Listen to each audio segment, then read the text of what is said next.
Oklahoma loses to Kansas on the road in a rainy, lightning, supposedly, day. Conspiracy theorists out there wonder if there was lightning at all and whether or not this was just a rig from the Big 12, I guess. What a painful, what a painful afternoon as a Sooner fan. This was one of the worst performances I think I've ever seen from any OU team, just top to bottom, from a coaching staff perspective, from a player effort perspective, from a penalties perspective, from execution, just up and down. Any way you want to dissect this game, this was just a abject disaster and a cacophony of failure on so many fronts that we're going to talk about. There's a lot of people who are going to want to fire Jeff Lebby after this game. And those people were coming out after the SMU game, was it? When Art Briles showed up on the field and people were just blaming him up one way and down the other and wanted him gone. And then we won the Texas game and people forgot about that. But now that Lebby had a poor game, supposedly, everyone's going to want him gone and run him out of town. I think if you're over the age of 17, you need to understand what it takes to be able to do this as a head coach and how much pressure there is on these individuals. And if you have a stance where you don't like Jeff Lebby as a human being and you think his off-the-field issues are something that needs to be addressed and he shouldn't be on the team in the first place, I have no issue with that stance. You can keep that. That's very valid. I'm not discrediting what happened at Baylor and the personal issues you may have with it. I have some. I've talked about it with my friends. I'm not really comfortable with it. Brent Venables and Joe Castiglione stood up for Lebby. For whatever that is worth, they're the decision makers and they're the one running it, so it's their decisions. It's not ours. From a football perspective, stop using it as an excuse to keep fence hopping one week after another. It's old. It's tired. Keep an opinion and stick with it. With that being said, there were some atrocious offensive tragedies that occurred for this Oklahoma team. Tawee Walker felt like he had 300 yards. I don't know. Let me pull up the box score real quick. Oh, I just had it. Where is it? Where's the box score? Someone bring me the box score. Here we go. Tawee Walker had 23 carries for 146 yards and a tutty. He probably should have had 30 at the very least. 35 if we were running him as hard as we should have in the first half when we were getting everything we wanted to on the run game and kept, for whatever reason, scheming. And this is where I understand Jeff Lebby, and we'll be interested to see what his post-game thoughts are, if he does any, and if he does speak this week to the media. It felt like he was anticipating KU to do what they started doing in the second half, which was to start throwing just an insane amount of bodies in the box, and wanted to preemptively start game planning for that, but it wasn't happening. And you had the odd situation in the first half where it felt like they did walk away from the run game and KU was still committed to the pass at the time and almost schemed away from what was working. And then in the second half, whenever OU was like, oh, shit, we can just run up the gut and just run, inside zone, some counters, and just maul you to death with Tawee. And then KU finally, about midway through the third quarter, was like, okay, we're going to start committing to this run game now. And whenever OU had the magical forethought to run play-action passes off of that, it was, I don't know what the conversion rate was, but it was insane. It was such a... why we did not run more play-action, considering like how dedicated KU was to fighting Tawee in the second half once we finally leaned into it. Just a head-scratcher. This entire offensive, game management just doesn't make a whole lot of sense. It's going to be really interesting to see what happens on tape and once OU media starts really dissecting what all happened here. It's just, there were so many instances where it felt like the coaching staff let down the players on both sides of the ball for a multitude of reasons. There's a lot of people who really like Coach Beatonbow, and I like Coach Beatonbow. I think he's a wonderful person. With that being said, there have been a lot of coaching decisions I've had of his that have kind of made me raise my eyebrows, and I don't feel like that gets talked about enough. One of the things that did get talked about today was his rotation of Matauer, Bird, and that left side of the offensive line, I believe, with Caden Green. And there was just a rotation today that didn't really feel like was... There was, I think with Caden Green in there, we were starting to move the ball really well. And then when Bird went in, when Matauer went in, there was just large stretches of offensive where the line couldn't get enough push. And that was frustrating to watch, considering you were starting to run the ball so well and then walked away from it and then rotated out the guys who were doing well. I understand in a game against Alabama, Georgia, against massive defensive fronts, why you would want to rotate out offensive players if you had the depth, like I think OU does at offensive line. Kansas is not Alabama and Georgia. They just aren't. I don't know why in a game where you feel like you had all the control in the world on the ground game, you pulled the plug on that from Levy's perspective, and why from Coach B's perspective you rotated out players that were cold when you had hot hands already. Which leads me to the next point. Why the hell did you walk away from the Tawi Walker run game in the first half? It doesn't make sense. It doesn't make sense at all.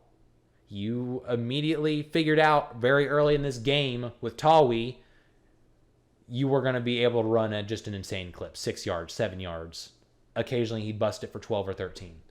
You were going to dominate the run game with the personnel you had in there, running plain Jane, smash mouth football.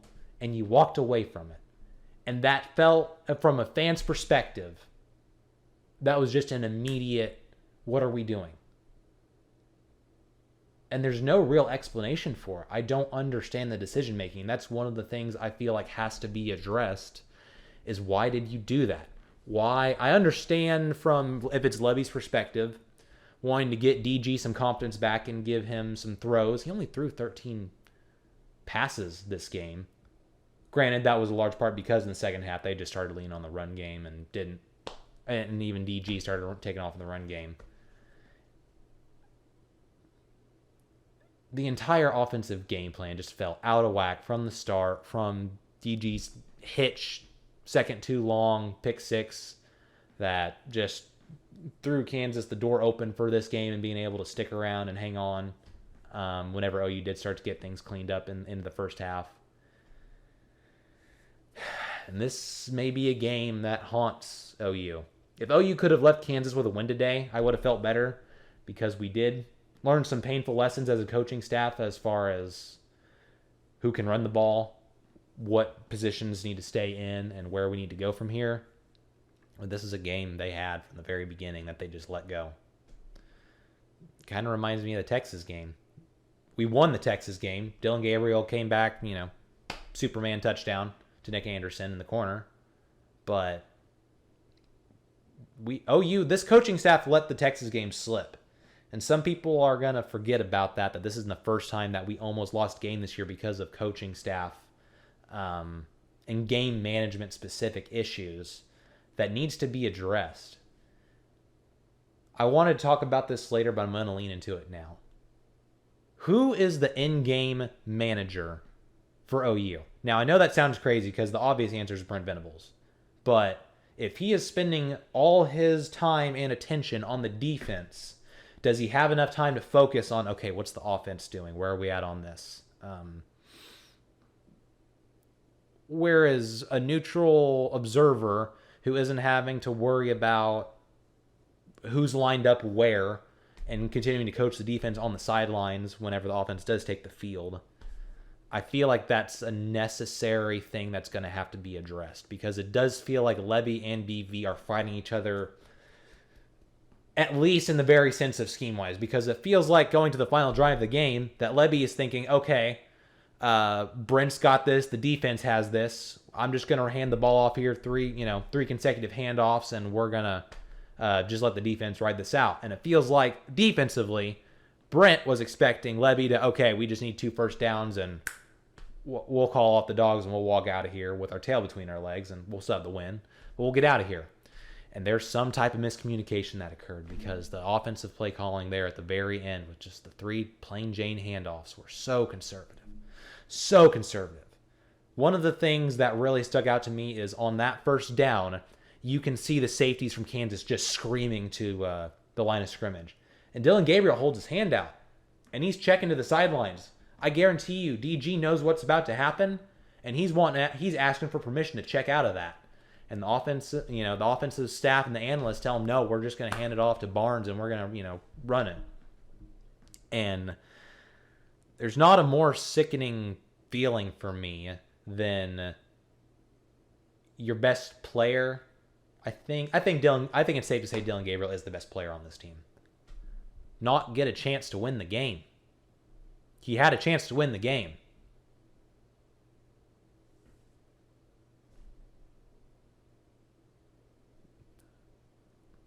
That's hard.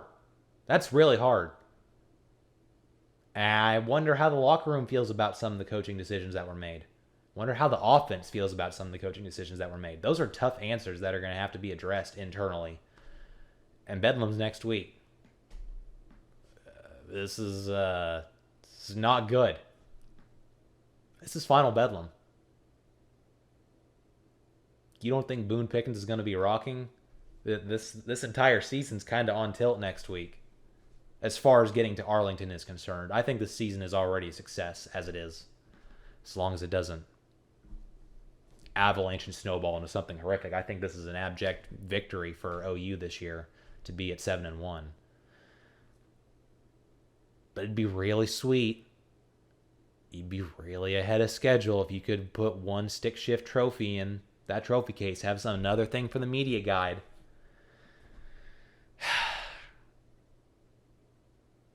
There's a lot of soul searching that has to be done on this team and this coaching staff. The penalties, the effort today on defense just wasn't there. I wonder if they pulled up on tackling drills, because the tackling was awful today. And it was slick. It was a slick field, but there were just so many times where it felt like a linebacker or a safety or a corner just whiffed. Like they hadn't practiced it in a couple weeks. And that's frustrating. That's really, really frustrating. That was one of the things I hung my hat on, and why I didn't really have any concern earlier in the year about the defense was because of how well they tackled. And that slipped. And it didn't slip a little. It slipped a lot today. There were so many yards after catch given up that a certain team out west has figured out they don't know how to tackle, and tackling is a good indicator of winning football games. So I was going to rail a little bit on the D-line. They got pressure whenever they needed to. It is what it is. There's no real difference maker as far as a pass rusher is concerned. There just is not one guy you can point to, and Ethan Downs may be the only one who is a consistent force as far as just being able to get off a block and be the man one-on-one and put pressure on the quarterback. I know Deshaun McCullough had a great pressure today. Woody Washington came off the corner for a pressure on Bean. Just if it's not a blitz, it just doesn't feel like anyone is getting home and putting a ton of pressure on the quarterback. So special teams was a concern today. And I know that's been something we've said a couple times, but it got so much worse. It got so much worse today. The muffed kickoff after Kansas muffed one earlier in the game, you'd think it'd be, I don't remember who muffed the kick, but just call fair catch, dude. I don't know who it was on tape. We'll have to go back and see. In a game like that, that's such a painful loss. I don't think it ended up costing OU. I don't think that did, but just special teams, the bad punt coverage. The punt coverages were not good. I wasn't really impressed with the Gunners refusing to look for the football after it sailed past. When you had, the deep man giving a fair catch signal and just not looking for the football. That's frustrating. I don't know where this team goes. This is going to be a very interesting week of practice. I thought the UCF game was what it was going to take for this team to wake up and get angry again, but it looked like it needed a loss. It just needed a loss to wake up and figure out who the hell they are and what the coaching staff is and what kind of adjustments are you going to make going into this week. This is a big game. Oklahoma State is a very good football team. We're going to figure out who OU is this week. I'm looking forward to it. If I had to guess, and I suppose that's where my frustration is, because a lot of these things that you see are fixable and haven't been fixed. And that is concerning. You look at Jimbo Fisher and A&M's. I'm not saying it's a same comparison by any stretch. But there's obvious issues that have been known about that don't get addressed. The last regime here, known issues, didn't get addressed. I'm not saying we're anywhere near those two individuals or those two situations, but this is effectively year one for Brent. 1.5. Is Brent going to have the necessary changes it takes with this coaching staff to ensure that things like this don't happen again? Because we handed Kansas this. There's no other way to put it. OU handed Kansas this victory. Time after time after time. Bad decision after bad decision. Undisciplined play after undisciplined play. This game was lost weeks ago. Maybe it was lost on the bye week after we drank all the hype from being back. As ironic as that is. I think it gets fixed. But there's a part of me that isn't sure about that. Before this week, I was pretty confident things would get fixed, and now I'm starting to wane on that. And that's just where I am. That's just the emotion. It could be prisoner of the moment. I think Brent is totally capable of making every change. I don't think it's a capacity issue. It's just I guess it is just a emotional issue. We're going to see what Brent's made of this next week. This is going to be a big response from OU one way or the other. And whichever way it goes, will say a lot about this team going into the SEC.